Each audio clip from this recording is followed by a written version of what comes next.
Okay. So, let us continue with our discussion. And if you remember, we are talking about momentum transfer. I introduced to you Navier Stokes equation. First, I wrote those equations in dimensional form, and then I have introduced to you the dimensionless form also when only 4 forces are relevant as far as the flow is concerned. And those 4 forces, as I have indicated to you, were the pressure force, the inertial force, the gravitational force, and the viscous forces. And I have shown, or rather I have written on the board that the dimensionless form for such situation of Navier Stokes equation can be represented in terms of the Reynolds and the Fromm number. And very briefly in this context, yesterday I mentioned to you about the Buckingham pi theorem, and if you remember that the origin of these 3 dimensionless groups comes out from the functional representation of the velocity that I wrote that it could be expressed as a function of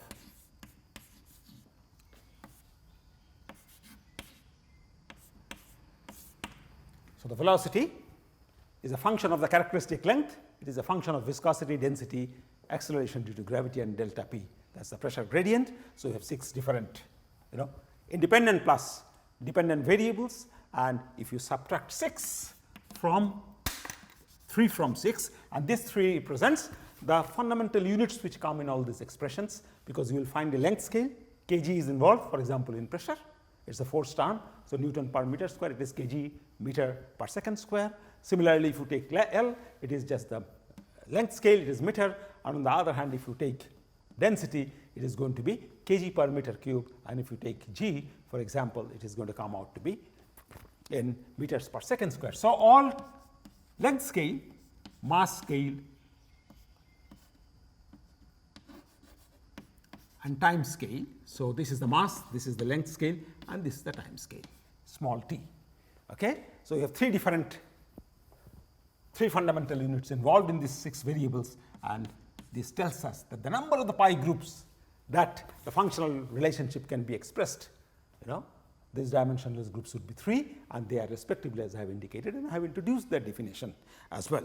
We will talk about this dimensional analysis, details of that derivation, when I discuss particularly the convective heat transfer and convective mass transfer scenario.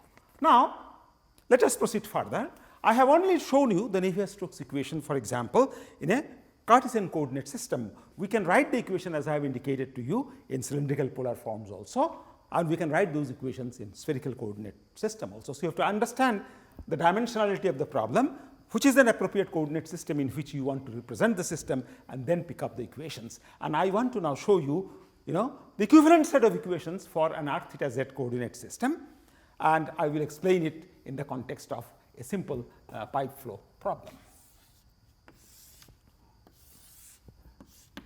So, this represents my z direction, which is the axial direction, and this is the radial direction, and the flow is taking place, flow is entering, and if you remember, I said that we do not want to consider the flow right at the beginning, because there is an entrance length.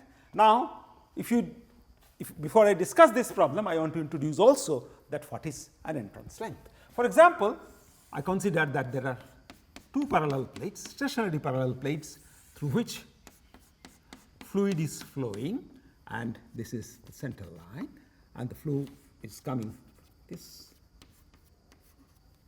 flow between 2 parallel infinitely long flat plates, stationary flat plates. And this is the velocity which is far away, is constant velocity the fluid is moving and gradually entering into an infinite space bounded by 2 different plates as I have shown. And this velocity, as I have indicated, is called the free stream velocity. Now, as soon as the fluid enters, then what happens? Because of the resistance offered by this, the boundary layer starts to develop. And because the problem is symmetric, so you will expect an equivalent boundary layer to be developing. So, outside the boundary layer, we can see the free stream velocity. So, it is the same velocity here, but if you go here, it is no more u infinity, it is different than that.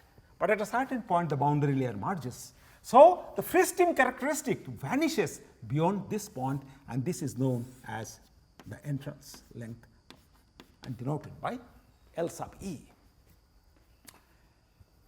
So, the region in the physical entry region of the parallel plates up to which you will find that the free stream velocity characteristics of free stream velocity remaining and the extent of free stream velocity is gradually decreasing, and beyond this point the velocity field is up. There is nowhere you will see that the velocity is anywhere near to u infinity or the free stream velocity. So, whatever was the free stream characteristics beyond this point, that characteristic has been lost, and beyond this LE what happens, the flow becomes fully developed.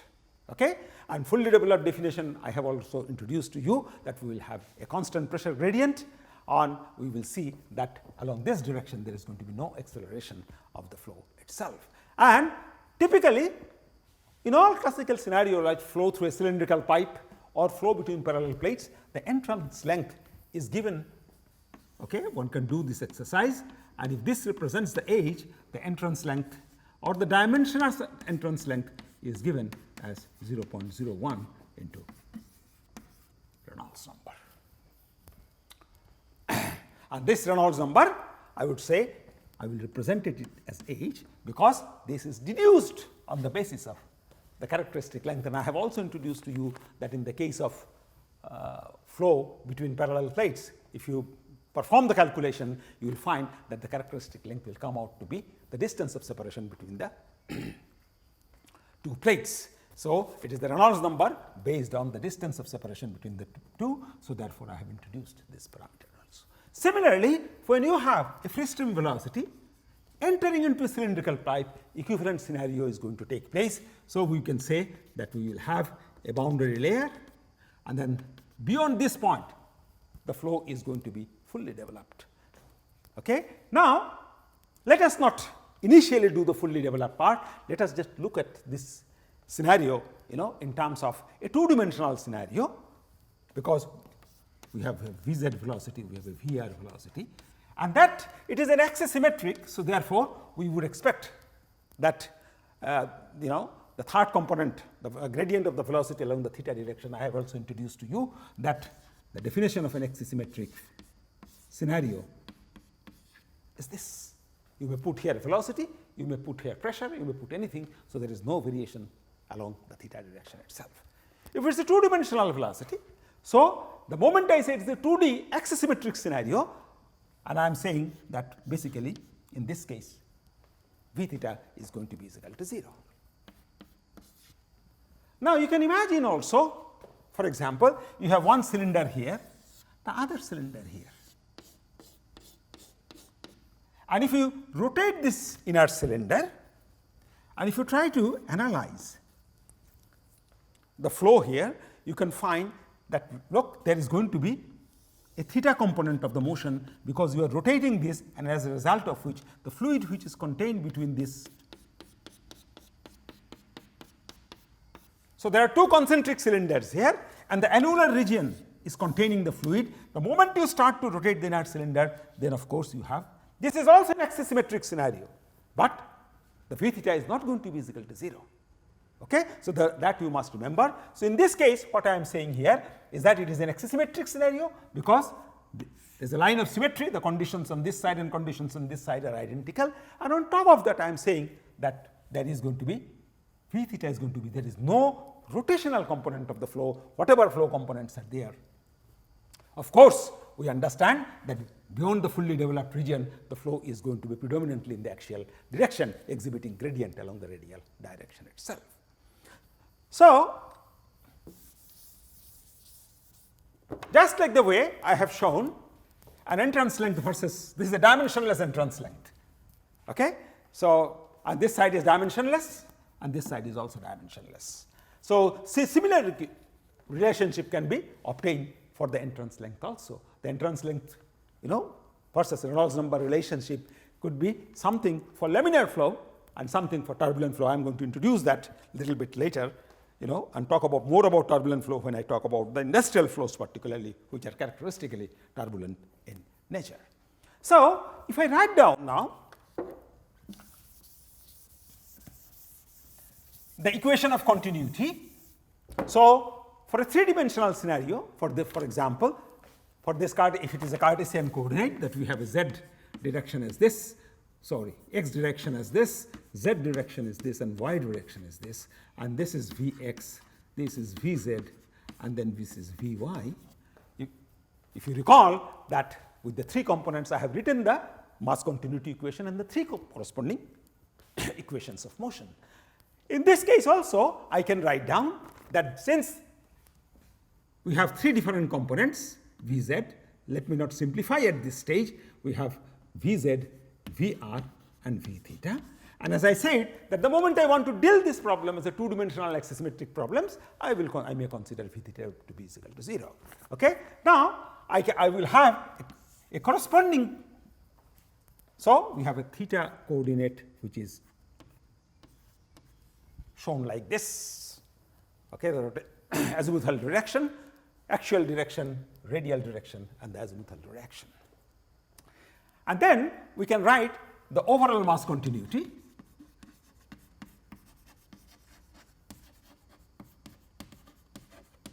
And to be consistent with my term, the terminologies that I have introduced, I can say equation of motion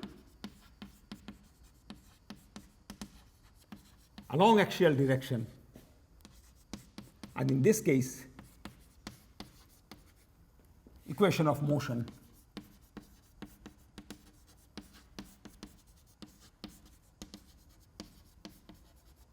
along radial direction.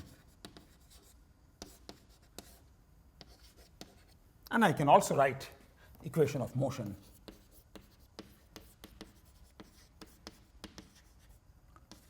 along azimuthal, that is the theta direction. 1, overall continuity. 2, if I do not make any assumption of a compressible or an incompressible flow, this equation I will write like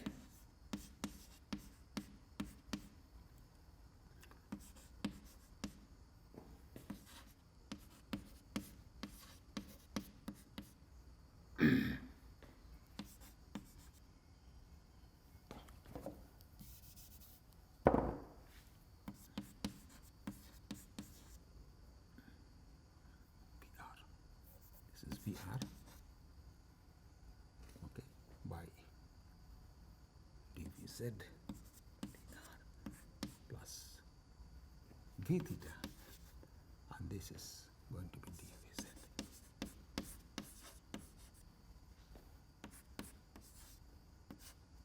And this is going to be, let me just check so that I have not written it wrong. So this is dv theta, so this should not be v theta here, okay. 1 by r comes. So that represents my continuity equation. I have written it a little bit, differently, because we can also, I will just write it like, maybe the conservative form is better for you to understand, and then I will simplify it, okay. So I will write it like the way I have written. So we have Vz here, and then we have 1 by r partial r rho into Vr plus 1 by r into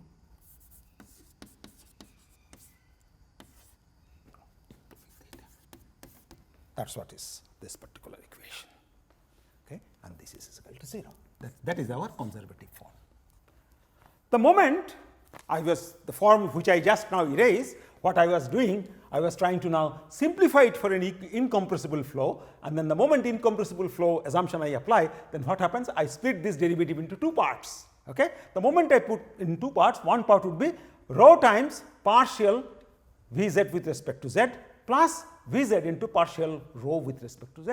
But since rho is constant, the second term would vanish. So this this term will manifest into a term like Vz the moment I make the assumption of an incompressible flow, okay. But that I have not done yet, so that's why I decided that not to confuse you and write it in the conservative form itself. Similarly, I want to write down the axial direction equation of motion. So, I can write down like this is taking the density as constant. I can write down this is going to be is equal to dvz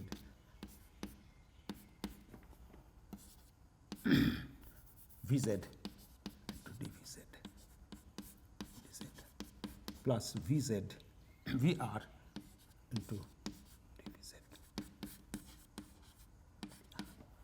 plus this is 1 by r or v theta by r. Okay. So, this is v theta by r into dou vz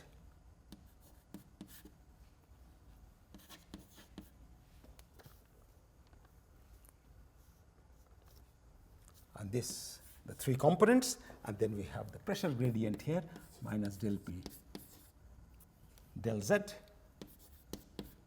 plus again mu is taken as constant. So, we have the second order terms associated with mu, and these terms are basically d square vz then 1 by r.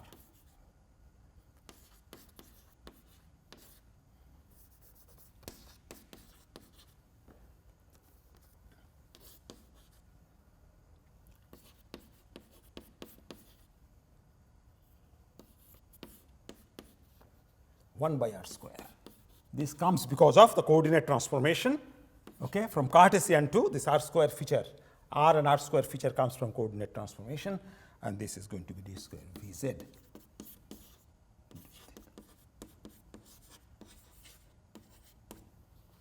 That represents, so I will say this is bracket is closed. So, if you remember, to be consistent with our earlier equation, the axial direction equation shows that there is one unsteady term, there are three convection terms, there is a pressure gradient term, three diffusion terms, and the gravitational force term with a component of g along the z direction. So, I can also write the equation of motion along the radial direction. So, similar these equations are again, okay, let me just write, I will not write the third equation. This you can check with the book, but check in the book, but this can be written as, you see there is a similarity between the two. So, we have vz into dvr dz, we have vr into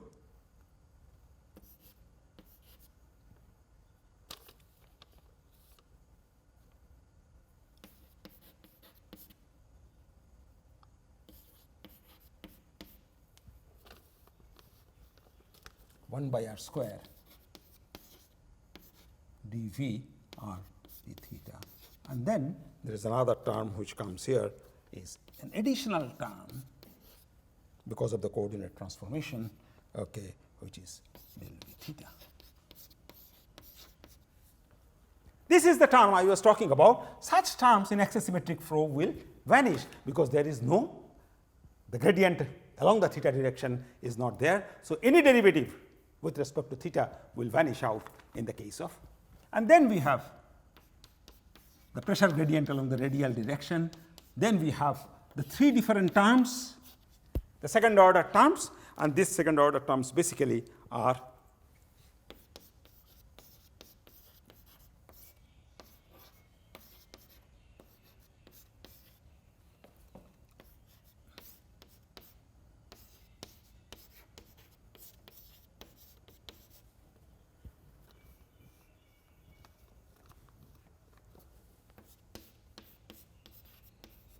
by r square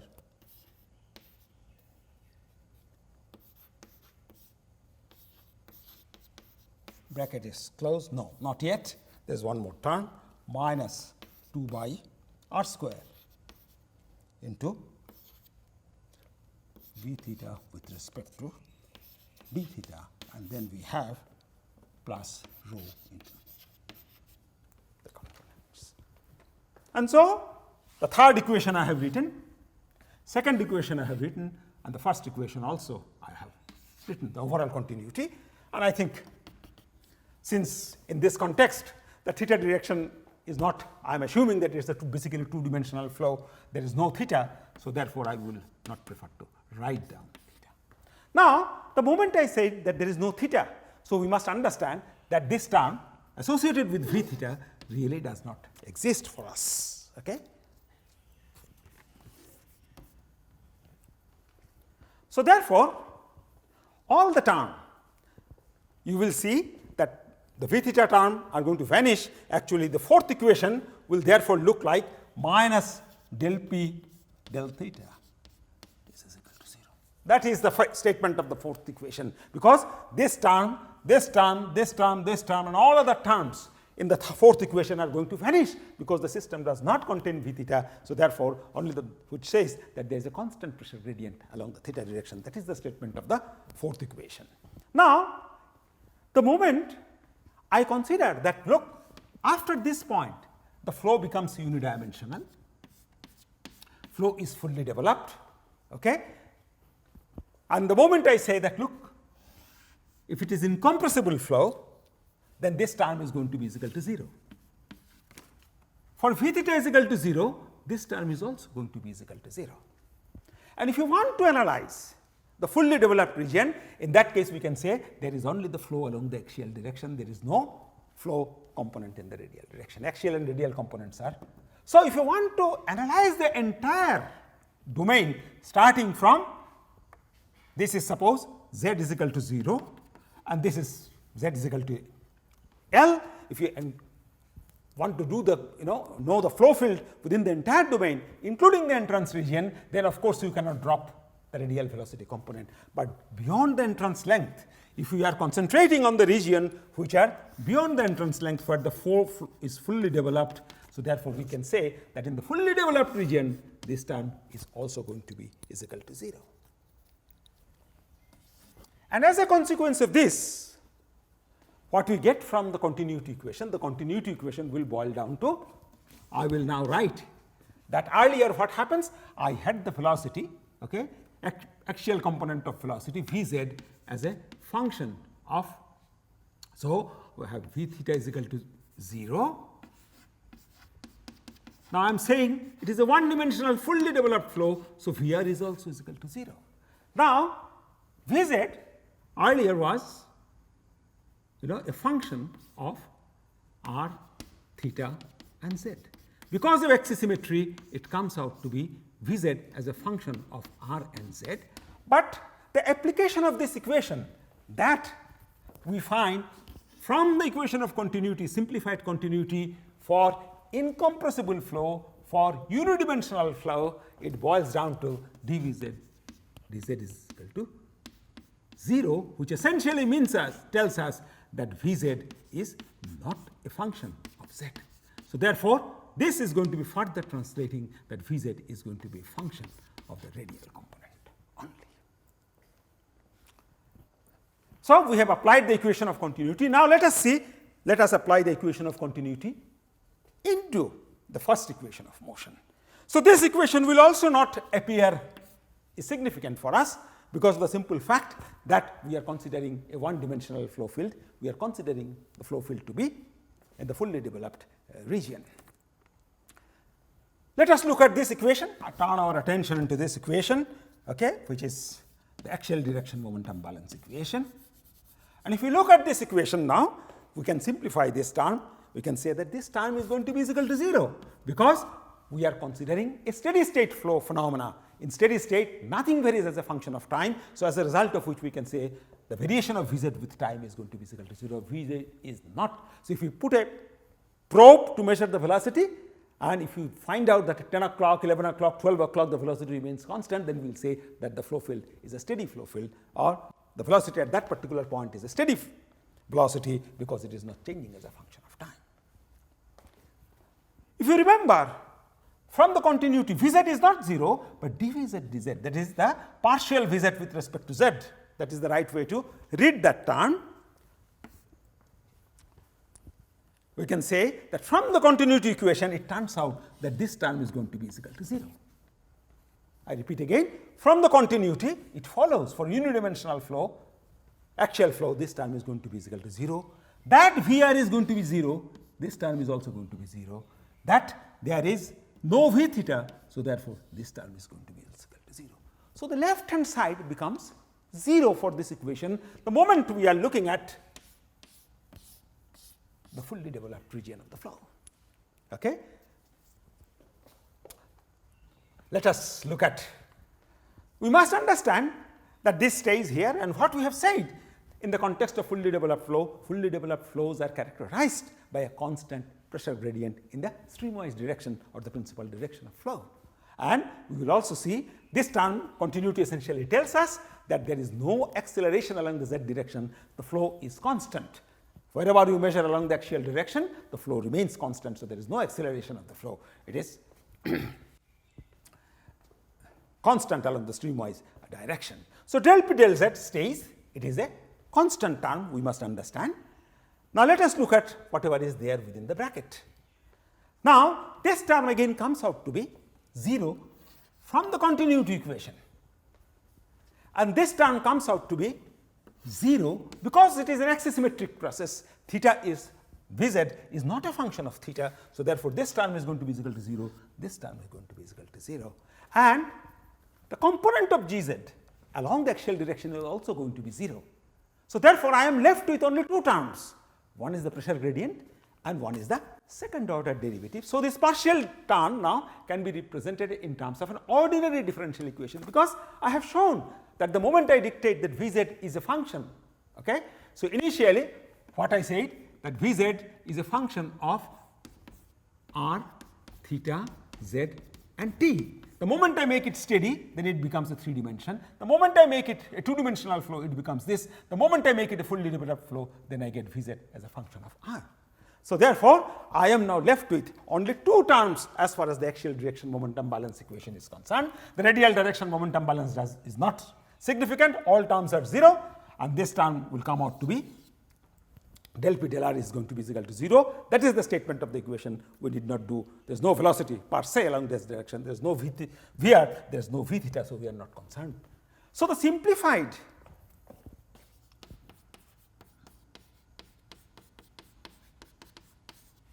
equation of motion along the z direction, along the z, which is the streamwise direction, is, we will say that it, we will write it 1 over r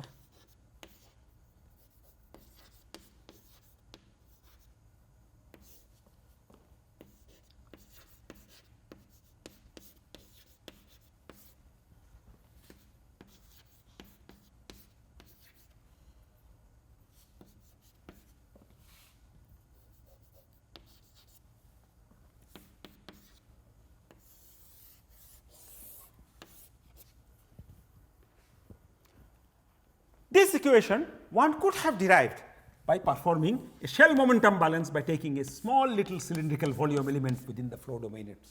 What are the shear stresses, what are the momentum input, and so on and so forth. So, by performing a shell balance over a small little volume element, we could have derived the same equation, but now what I have shown you that we can start with the 3-dimensional equations, and with the, by simplification of the 3-dimensional equations, we can arrive at the equation or a simplified fully developed form, which otherwise could have been derived through shell balance also. This equation, as I have indicated, the statement of the problem is not complete yet. So, we have defined the equation, and now we must understand that the pressure gradient along the streamwise direction is constant. That is the definition of fully developed flow, and suppose it is beta. And then we have, now we require two boundary conditions in order to, because this is, if you remember, I said the boundary conditions are dictated by the order of the highest derivative. So, along the r direction, you have two different second order derivatives. So, therefore, you will require two boundary conditions, and I will say that these conditions are basically at r is equal to 0, which is the axis of symmetry, okay? That is the axis of symmetry.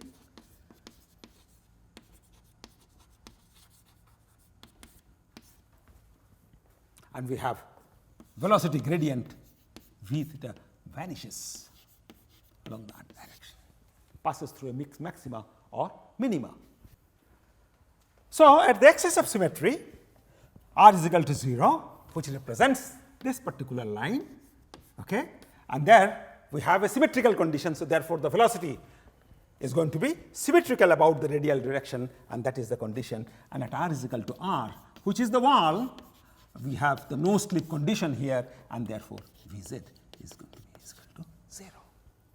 And the characteristic velocity, if you solve this equation, okay, because this is a constant term, you will get the characteristic. This we will solve in a derive the exact form, which you get here, the character in the fully developed form, the pressure we get like this. That is the velocity profile, a parabolic velocity profile within the pipe itself. We will derive the exact form of this equation from this, from here onwards, applying the boundary condition. What is the flow? How one can calculate, again just like the way I have calculated an average velocity, volumetric flow rate, and so on and so forth. So, we should be able to calculate it in one of the tutorial problems I will demonstrate. We will start from this particular point with the boundary conditions and arrive at the final velocity, that what is that, how does the Vz varies as a function of r. That final expression I will be giving you when I will solve this problem, take this problem ahead and give you a comprehensive expression for the velocity component as a function of the radial distance.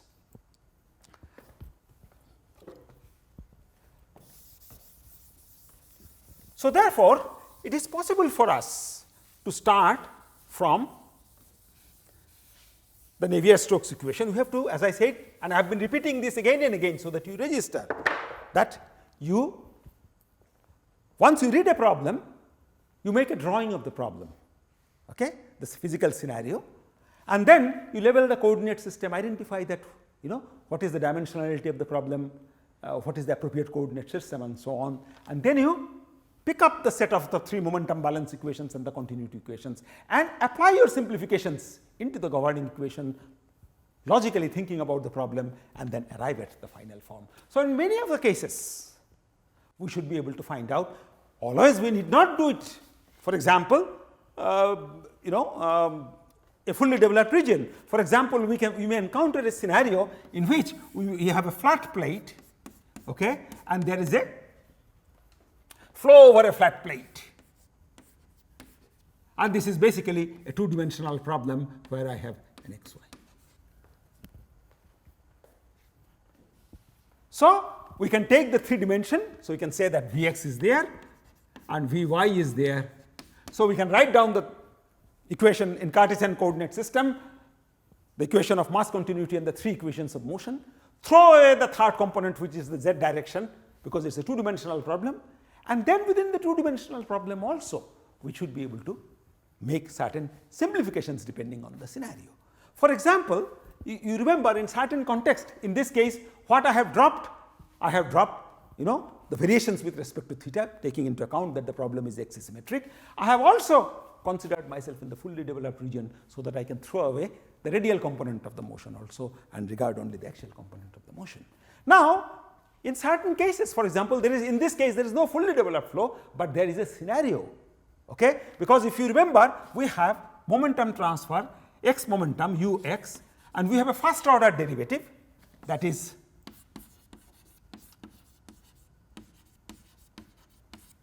and we have a second order derivative,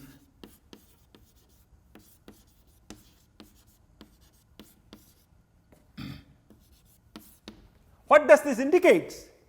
That this is the transport of momentum along the x direction because of the inertial forces. This is the transport of momentum along the x direction by the viscous forces. Many times what happens when there is a strong current, diffusion is a very slow process.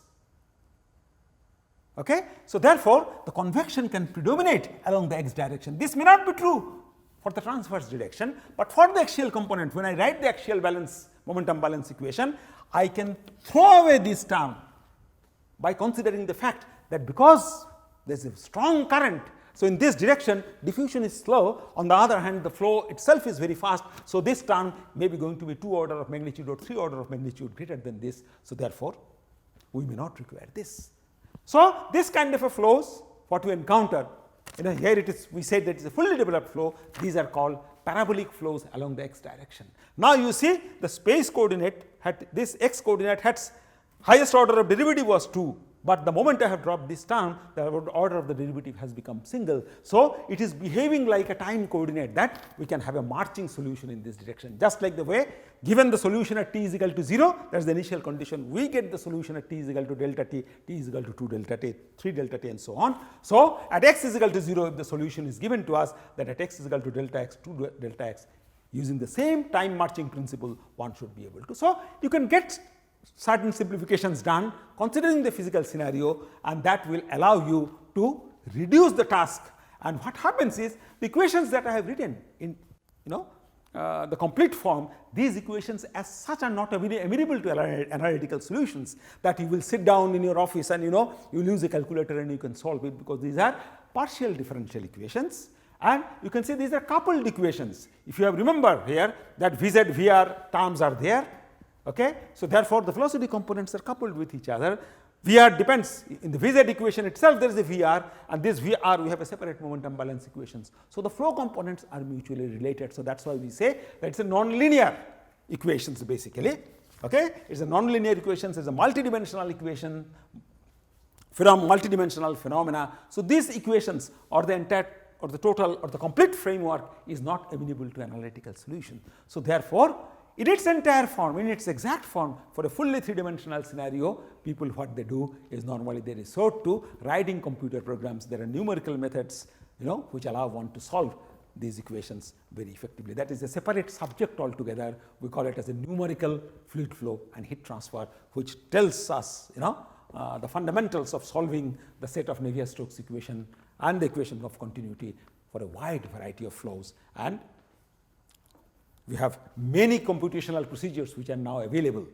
Okay. Some of them are in our computer center also. You can use those package programs or the softwares whereby you will be able to solve these complex equations. So, but as I said, if you can simplify it for a scenario like this, in that case one should be able to get a solution, and then one can find out that what is the velocity profile within the pipe itself. So, certain simplified situations dictated by the Navier Stokes equation are amenable to analytical solutions, which you can do in the class and then illustrate the principles and explain the phenomena. So, our objective of simplification is that by simplifying, can we arrive at an analytical solution or not. That will save us from going to the computer center, developing a code and using a package software and so on and so forth.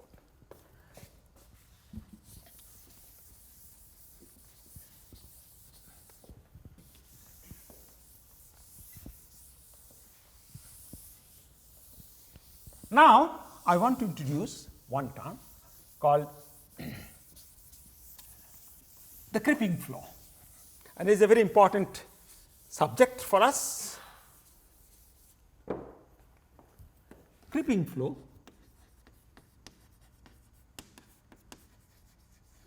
around the sphere.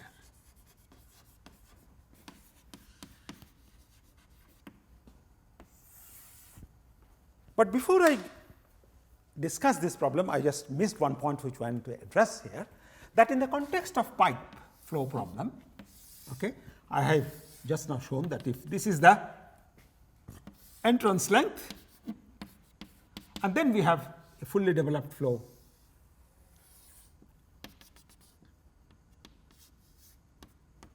that is how the axis of symmetry is standard notation, okay, a big hyphen dot. So, that is the representation of axis of symmetry. This is the velocity profile, the standard parabolic velocity profile. Now, having established the velocity, one can also determine the wall shear stress. Shear stress calculations are also very, very important for us. For example, we often want to find out that how much drag is experienced by a body immersed in a fluid. In that case, what we want to do, we want to basically first compute the velocity field around the solid object and then find out that what would be the shear stress. In this particular case, the moment I have determined by solving of the equations that I had written here, that how Vz, once I have this expression, I should be able to find out that the shear stress, and the shear stress is in this direction, okay. and this shear stress to be evaluated. So this shear stress is called the wall shear stress, because the shear stress, the z component of the, and then the normal is the r direction. So that is the component of the shear stress we are looking at. We want to evaluate that shear stress at r, and this shear stress is basically, we have minus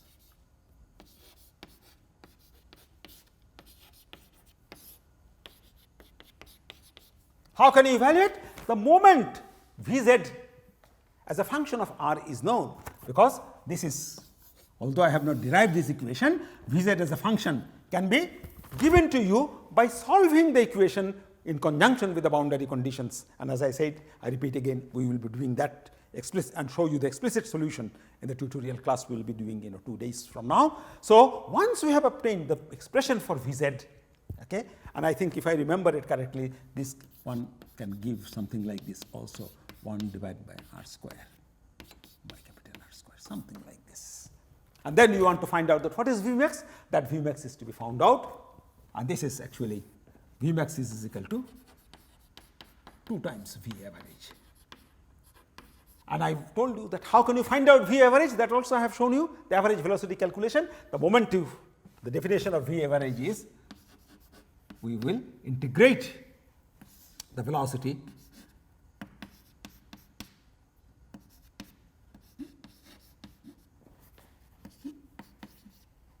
divided by we'll do it by r square. That's what is the cross-sectional average velocity. And I have shown this expression in the context of film flow, if you remember correctly. Okay, I have shown you that what would be the powder flow rate, what would be the average velocity of the powder. So exactly the same philosophy can be applied here in order to find out. So this is called V average, means the cross-sectional average velocity. And once you know this, then you multiply it by 2, then you get the Vmax, and if you substitute the Vmax here, you get an expression, and of course you can now differentiate it with respect to r, because there is a small r appearing here. So the moment you differentiate the Vz expression with respect to r and evaluate that expression at r is equal to r, you get the shear stress, and that is the way to calculate the wall shear stress. In many of the problems we will be required to find out that the shear stress these are basically frictional forces in nature. That is going to be very important in the context of the next problem which I am going to discuss here. Now creeping flow around a sphere, so you have a solid sphere, rigid solid sphere, and around which the flow is taking place. This has a very interesting significance in terms of, it has wide variety of applications, but in metallurgical engineering field, creeping flow around a sphere is very, very important in the field of mineral engineering, in steel making, when you are talking of movement of the inclusions which are micron size and so on and so forth. So sphere is clear, we have a spherical object. And what does creeping flow means? The creeping flow means it is a very slow Reynolds number. The value of the Reynolds number is extremely small. So, and we know that what is the value? The value of the Reynolds number, which is diameter base, is approximately of the order of 0.1 or less. You can now imagine that if you are talking of, suppose, and what is this Reynolds number diameter? The Reynolds number diameter is equal to kinematic viscosity of the fluid. I will write down first mu, and then I will write down rho, the characteristic velocity and the characteristic length. And characteristic length in this case is this.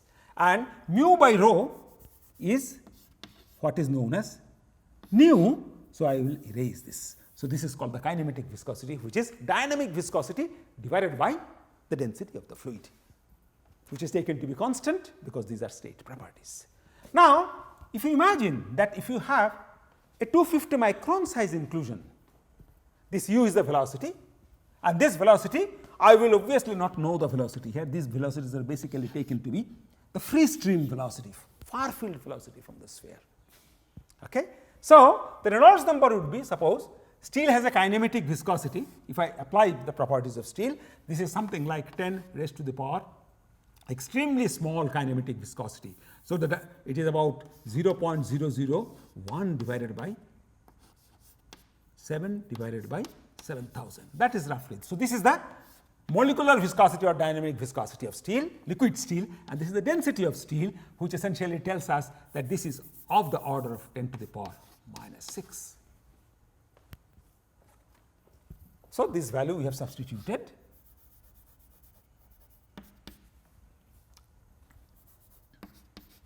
Let us see that we are talking about small size inclusions, or in mineral engineering movement of, after grinding we have very fine particles. So, let us say we talk about 1 millimeter size particle. If we say 1 millimeter, that means that is 10 to the power minus 3 meter. I am putting everything in SI unit, and that tells you that you want this value to be 0.1, of the order of 0.1, which essentially means that you have u is equal to 10 to the power minus 1 into 10 to the power minus 6 divided by 10 to the power minus 3, and that makes it of the order of 10 to the power 4. So, this velocity is less than a millimeter per second. So, extremely small flow, and that is what is the meaning of the creeping flow around a sphere. Now, when the creeping flow occurs around the sphere,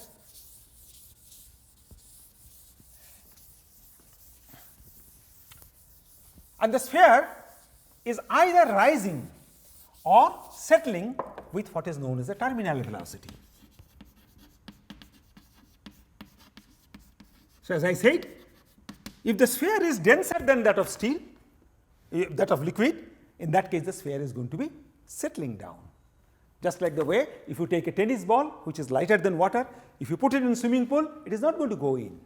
On the other hand, if you put an iron ball in a swimming pool, then the iron ball will go and settle at the bottom. So, the heavier, then it is going to settle down. If it is lighter, then it is going to float from a fluid.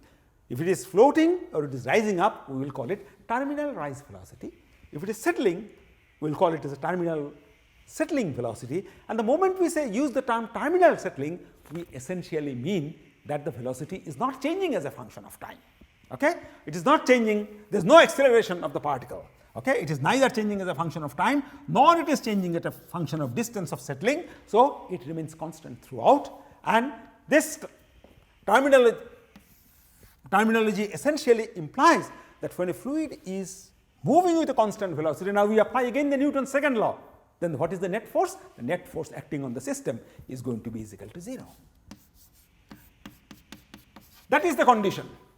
Now, when a particle, suppose let us take the case of settling, when the particle settles here, then we have an F sub g, the gravity force which acts downward, but the particle itself will displace some fluid. So, it is going to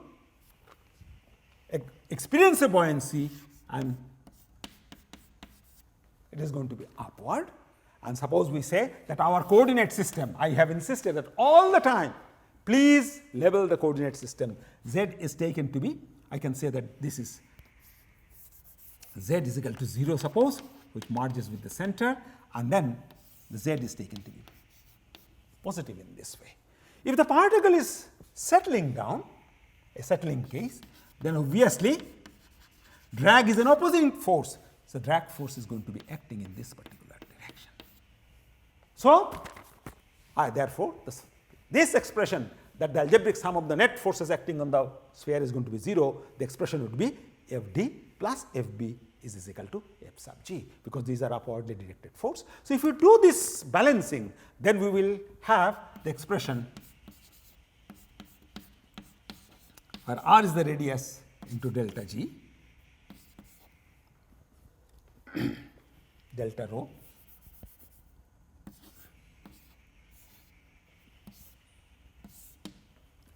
delta rho comes because there is a difference in the density of the solid and the fluid there. So, that is what is the density. So, it is settling down, which essentially means that the solid density is greater than that of the fluid. So, it is a positive quantity that I have to have taken. Okay? It is weight minus the buoyancy. So, this delta rho basically is rho sub solid minus rho sub fluid.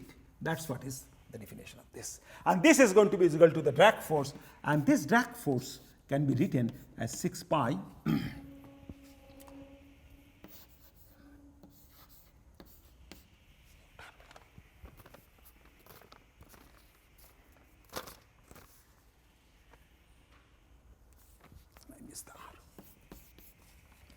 How did I get this term? This term can be obtained by computing the flow around the sphere and finding out that what is the shear stress is acting, and then over the entire surface, if I find out that how much of frictional forces the fluid must be exerting or the sphere must be receiving. So, this is the total drag forces or the frictional forces that the sphere is.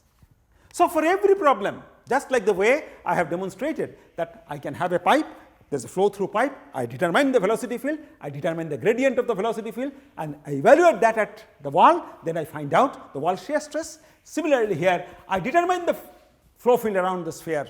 Okay? Maybe it is a 2-dimensional problem, maybe it is a 3-dimensional problem or a 1-dimensional problem, whichever one may find appropriate. Okay? So, one can take the relevant equations of motion, solve it around the sphere, and then find out that what is the gradient of the velocity at the surface, and if one integrates that gradient over the surface, in that case what one wants is the total drag forces experienced by the sphere. Now, if you equate these two equations, then you get a final expression where you can write down that the terminal rise velocity or terminal settling velocity can be expressed in terms of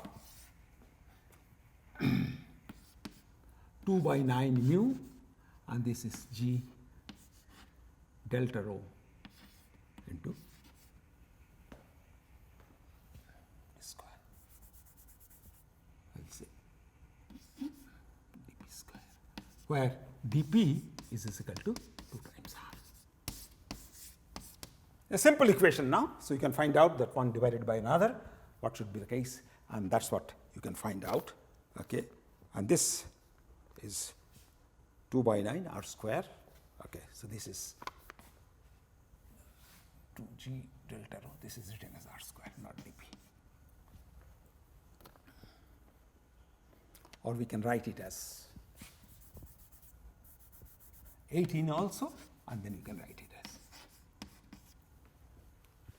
These are the two possible versions. You can write it either in terms of r, where dp is equal to 2r in terms of this, or if you substitute dp is equal to 2r, then this becomes a factor of 4 will come, that 4 and 18 become 2 by 9. So, and this expression is known in the literature as the Stokes law.